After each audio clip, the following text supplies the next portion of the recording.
Hello, নমস্কার। আমি সুকান্ত পণ্ডিত। আমি এই মুহূর্তে আছি আমার স্টুডেন্টের বাড়িতে। তো আমি এইমাত্র টিউশন ছুটি দিলাম। তো স্টুডেন্টেরই ঠাকুরদা, উনি খুব সুন্দর গান করে। একদিন আমি বাড়ি ফেরার পথে শুনেছিলাম। তো আজকে আমি ওনারই একটি সুন্দর গান আপনাদের সামনে তুলে ধরার চেষ্টা করব। এই যে উনি এখানে আছেন।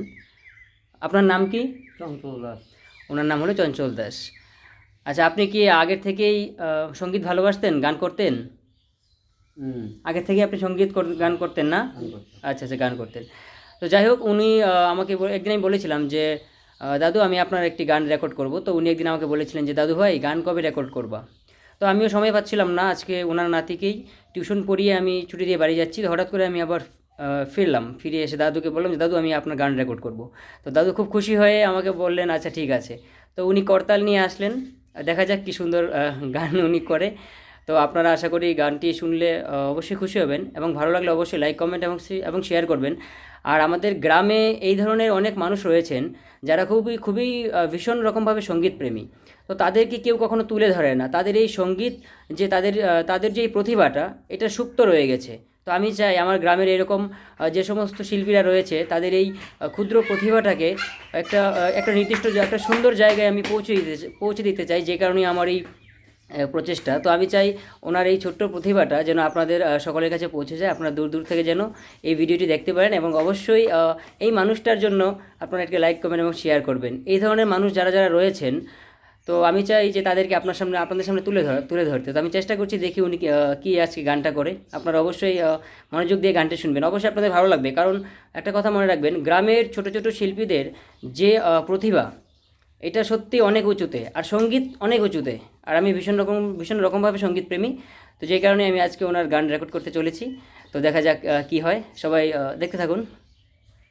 আখাইলে তার দ্রব্য দ্রব্যে কাল থাকে কি আর সাধন, আজ বাদে যে কাল থাকে না, তার বাসনার কি কারণ? আজ বাদে যে কাল থাকে না, তার বাসনার কি কারণ?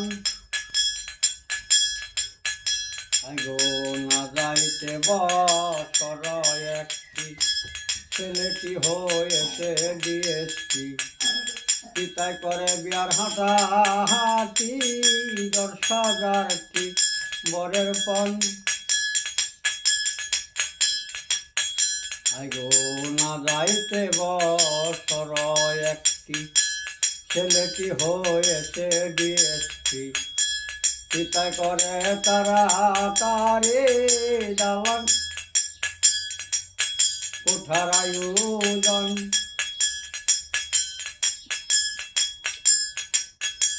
তারপরে বিয়া হলো, সুন্দর বধূ ঘরে এলো, পিতাই করে তারা তারি দালান কোঠার আয়োজন। আজ বাদে যে কাল থাকে না, তার বাসনার কি কারণ?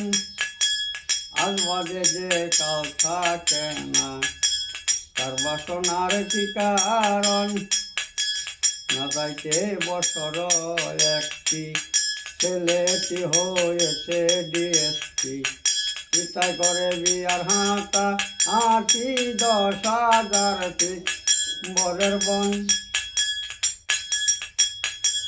তারপরে বিয়া হলো, সুন্দর বধূ ঘরে এলো, পিতা করে তাড়াতাড়ি দালান কোঠার আয়োজন। আজ বাদে যে কাল থাকে না, তার বাসনার কি কারণ? আইগু হঠাৎ একদিন দৈব যুগে খবর আসলো পত্র দূতে, হঠাৎ একদিন দৈব যুগে খবর আসলো পত্র দূতে, হঠাৎ কিবা রোগে ডিএসপি বাবুর হয় মরণ। হঠাৎ একদিন দৈব যুগে খবর আসলো টেলিফোনে, হঠাৎ কিবা রোগে দীপ্তি বাবুর হয় মরণ।